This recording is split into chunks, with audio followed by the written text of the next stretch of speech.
साथियों नमस्कार। Last topic में हमने डिस्कस किया था adultery, cruelty, desertion as a ground of divorce.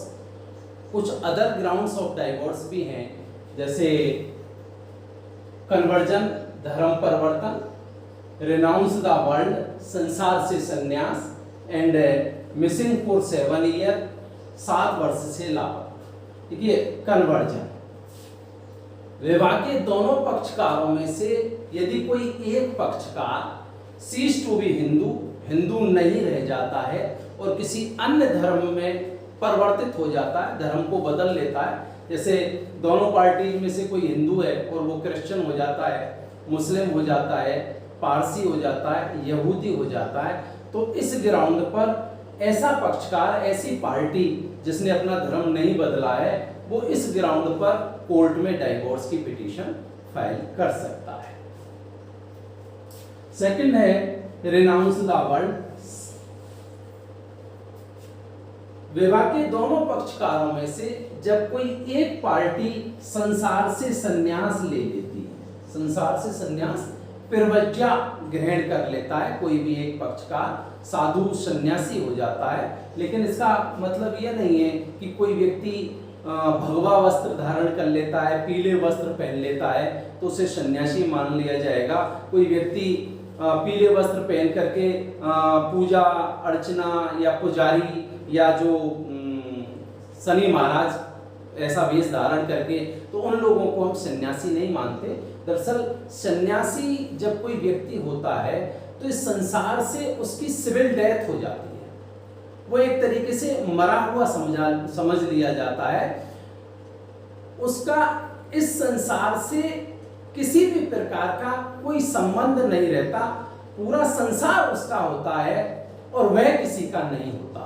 तो जब तक कोई व्यक्ति संसार से कंप्लीटली रिनाउंस नहीं करे, रिनाउंस द वर्ल्ड, प्रवज्ञा ग्रहण नहीं कर लेता है, तब तक इस ग्राउंड पर डाइवोर्स की पिटीशन फाइल नहीं की जाएगी। मात्र कोई व्यक्ति किसी साधु सन्यासी के साथ रहता है, उस आधार पर भी इस ग्राउंड पर पिटीशन फाइल नहीं होगी जब तक कि उसकी सिविल डेथ ना हो जाए। यहाँ तक कि उसका नाम भी परिवर्तन हो जाता है जब वो सन्यासी होता है, तो इसी ग्राउंड पर ही उसे डाइवोर्स की पिटीशन फाइल होगी। इससे पहले जो मैंने कन्वर्जन में आपको बताया था, धर्म परिवर्तन से रिलेटेड 2-3 मामले हमारे पास हैं, जैसे सरला मुदगल,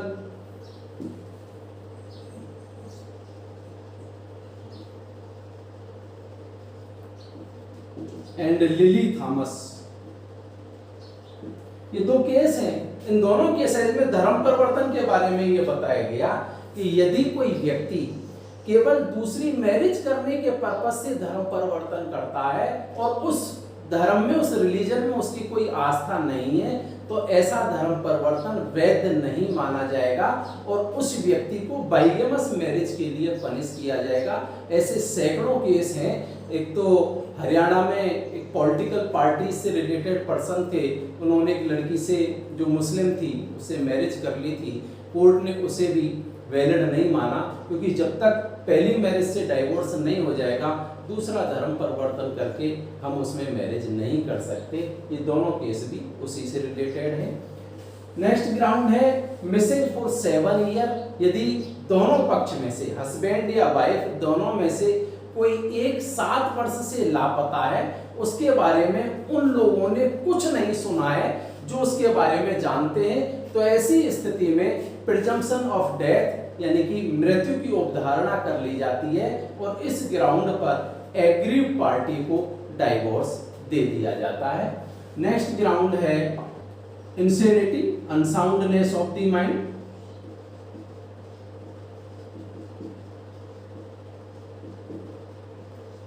विकृत चित्तता,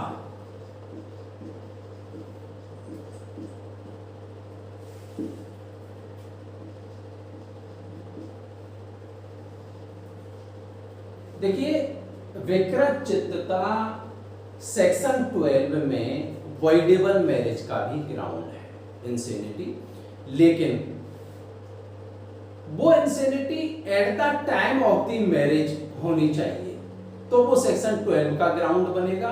और यदि unsoundness of the mind after the marriage हुई है, विवाह के अनुस्थापन के पश्चात दोनों पक्षकारों में से कोई एक पार्टी इंसेन हो गया है, इंसेन हो गई है, तो फिर इस ग्राउंड पर डाइवोर्स की पिटीशन फाइल की जा सकती है। इसका ग्राउंड थोड़ा वाइड है, इसमें मेंटल डिसऑर्डर,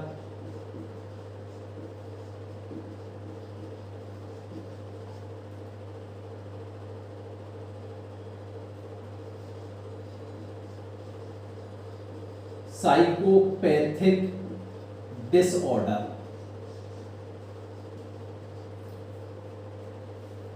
मानसिक स्थिति, मानसिक disorder, any mental illness, incomplete development of the mind, कोई एबनॉर्मल बिहेवियर, अग्रेसिव बिहेवियर, जिससे इस तरीके का उसका आचरण है कि दूसरा पक्षकार उसके साथ रहने में घबराया हुआ है, उसके साथ रहने में उसे हिचक है, तो ऐसी स्थिति में दूसरा पक्षकार ये सोचता है कि इसके साथ रहना संभव नहीं है, चाहे उसका मेडिकल ट्रीटमेंट पॉसिबल है या नहीं, ये रिलेवेंट है। यदि दूसरे पहले पक्षकार या पीड़ित पक्षकार के माइंड में इस तरीके की अप्रहेंशन आ जाती है कि भाई दूसरे पक्षकार के साथ में नहीं रह सकता, ऐसी स्थिति में तो इसी ग्राउंड पर उनको डाइवोर्स की डिग्री दे दी जाती है। लेप्रोसी, कुष्ठ रोग,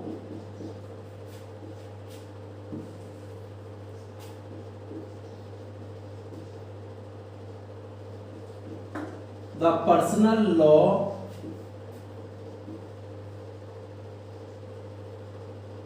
अमेंडमेंट एक्ट 2019 से leprosy is no ground of divorce, कुष्ठ रोग को डाइवोर्स के ग्राउंड से हटा दिया गया है। 2019 से पहले इस ग्राउंड पर डाइवोर्स लिया जा सकता था। नेक्स्ट ग्राउंड है वेनेरल डिजीज।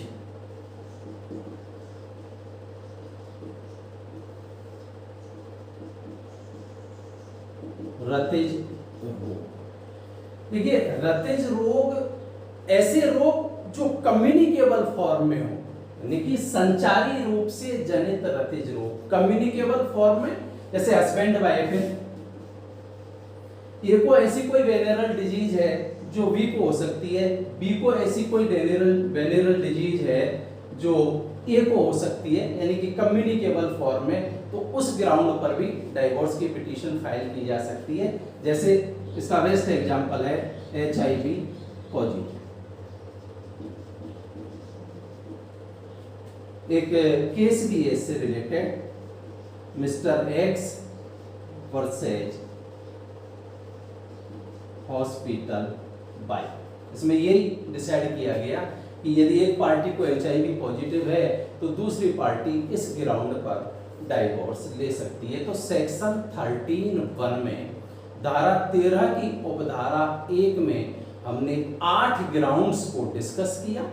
इन 8 ग्राउंड में से किसी भी एक ग्राउंड पर दोनों हस्बैंड या वाइफ डाइवोर्स की पिटीशन फाइल कर सकते हैं। नेक्स्ट जो सेक्शन 13(2) है उसमें special 4 ground for the wife, यानी कि पत्नी के लिए अलग से 4 आधार और दिए गए।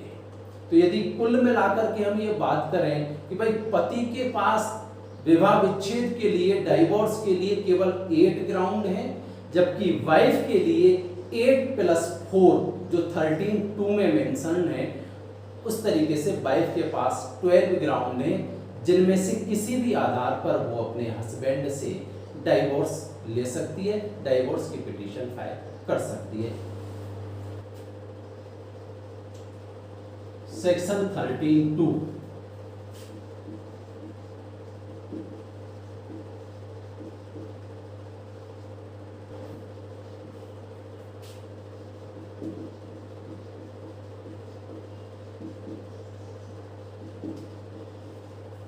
पत्नी के लिए विवाह विच्छेद के विशेष आधार, ये 4 आधार दिए गए। प्री एक्ट पॉलीगेमस मैरिज, अधिनियम से पूर्व का बहुपत्नी विवाह, first ground. Second ground, non resumption of cohabitation after the passing of the decree of maintenance, भरण पोषण की डिग्री पारित करने के पश्चात दोनों पक्षों ने साथ साथ सहवास आरंभ नहीं हुआ है। Third ground, unnatural offence, husband अप्राकृतिक अपराध में दोषी माना गया है। And fourth ground is repudiation of the marriage, विवाह का खंडन, पत्नी के द्वारा विवाह का खंडन किया जा सकता है। फर्स्ट, प्री एक्ट पॉलीगेमस मैरिज, यानी कि अधिनियम से पहले हिंदू मैरिज एक्ट 1955 के पास होने से पहले यदि किसी व्यक्ति ने एक से अधिक मैरिज की हुई है, उसकी मोर देन वन वाइफ है, तो उनमें से कोई भी wife after this act, Hindu marriage अधिनियम 1955 के पास होने के बाद इस ग्राउंड पर कोर्ट में पिटीशन फाइल कर सकती है डाइवोर्स के लिए कि उसके हस्बैंड की एक से अधिक पत्नियां हैं, और इस ग्राउंड पर उसे डाइवोर्स मिल जाएगा। Next ground, unnatural offences. देखिए, यदि हस्बैंड अप्राकृतिक अपराधों के लिए दोष सिद्ध किया जाता है तो उसकी वाइफ उससे डाइवोर्स ले सकती है। सेक्शन 377 आईपीसी, हालांकि 377 IPC Navtej Singh Johar versus union of India में उसे अनकॉन्स्टिट्यूशनल डिक्लेयर किया हुआ है, लेकिन हमारे यहाँ उस ग्राउंड पर वाइफ डाइवोर्स ले सकती है। यानी कि जैसे उसमें भी 377 में सारी बातें नहीं है, जैसे हस्बैंड को गिल्टी ऑफ रेप, सोडोमी और बेस्टियलिटी,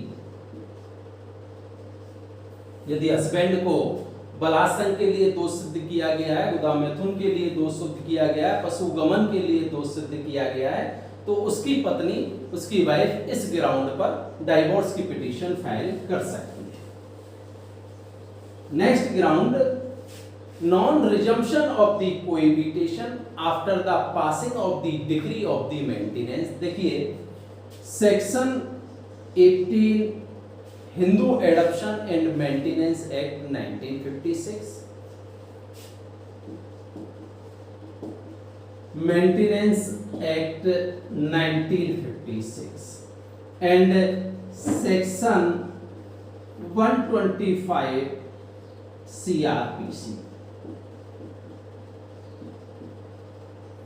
इन दोनों में मेंटेनेंस से रिलेटेड प्रोविजन है।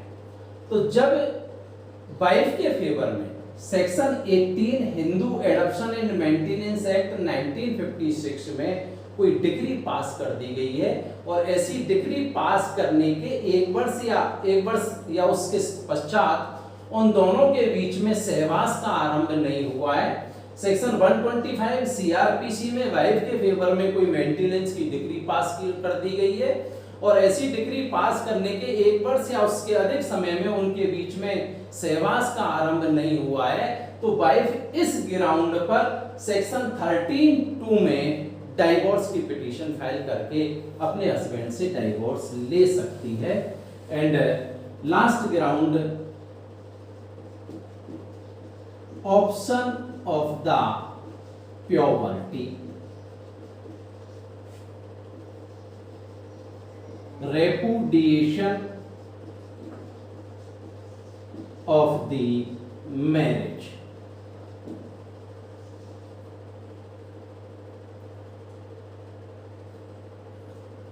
विवाह का खंडन या इसे व्यस्कता के विकल्प के नाम से भी जाना जाता है, ऐसा प्रोविजन मॉडर्न लॉ में भी है, वहां भी इसे ख्यारुल बुलूग या व्यस्तता के विकल्प के नाम से जाना जाता है। देखिए इसमें प्रोविजन तो बहुत अच्छे हैं, लेकिन हमारे यहाँ क्या है, लीगल अवेयरनेस नहीं है। ये इतना अच्छा प्रोविजन है, लेकिन इसकी जानकारी भी हमारे जो ग्रेजुएट होते हैं उन्हें नहीं होती। जब वो लॉ कोर्सेज में स्टडी के लिए आते हैं तब उन्हें पता चलता है कि इस तरीके के प्रोविजंस भी हैं। मेरा मानना ये है कि इस तरीके के प्रोविजंस को सीनियर सेकेंडरी लेवल्स की जो सोशियोलॉजी की बुक्स हैं उनमें भी डाल दिया जाना चाहिए, ताकि बच्चों को ये पता चल जाए कि हमारे लॉ में, फैमिली लॉ में किस किस तरीके के प्रोविजंस हैं। इसमें यह प्रोविजन है कि भाई यदि किसी लड़की की मैरिज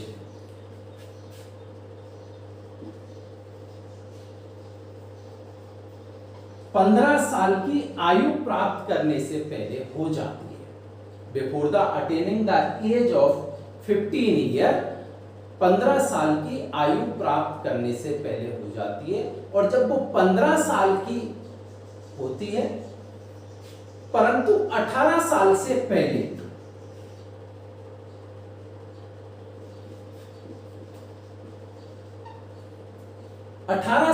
पहले, अपनी मैरिज को कोर्ट में जाकर के रेपुडिएट करवा सकती है इस ग्राउंड पर कि भाई उसकी मैरिज 15 साल से पहले कर दी गई थी, अब वो नहीं चाहती कि इस मैरिज को कंटिन्यू किया जाए, लेकिन ये ऑप्शन उसके पास 18 साल तक ही है। 18 साल से पहले इस मैरिज को वो कोर्ट के थ्रू रेपुडिएट करवाया जा सकता है। यहाँ एक चीज बहुत जो ध्यान रखने वाली बात है, यहाँ ये जरूरी नहीं है कि मैरिज कंजूमेट हो या नहीं हो। इट इज इर्रिलेवेंट वेदर मैरिज कंजूमेटेड और नॉट, चाहे विवाह का समागम हो गया हो या नहीं हो गया हो, इस महिला के अधिकार पर सेक्शन 13(2) में जो उसे ऑप्शन दिया गया है उस पर किसी भी प्रकार का कोई इफेक्ट नहीं होता। हालांकि जो ख्यारुल बुलूग मोमडन लॉ में है वहां ये इफेक्टेड हो जाता है। यदि मैरिज कंज्यूम हो जाती है मोमडन लॉ में तो वहां उस महिला का जो विकल्प है, ऑप्शन है, वो समाप्त हो जाता है, लेकिन हिंदू लॉ में उस महिला का जो विकल्प है वो समाप्त नहीं होता। तो इस तरीके से 13(2) में वाइफ के लिए 4 विशेष आधार दिए गए हैं, जिनमें से किसी भी एक आधार पर हिंदू वाइफ अपने हस्बैंड से डाइवोर्स ले सकती है, कोर्ट में डाइवोर्स की पिटीशन फाइल कर सकती है। तो इस तरीके से हमने 13(2) में 4 विशेष आधार को डिस्कस किया। नमस्कार, जय।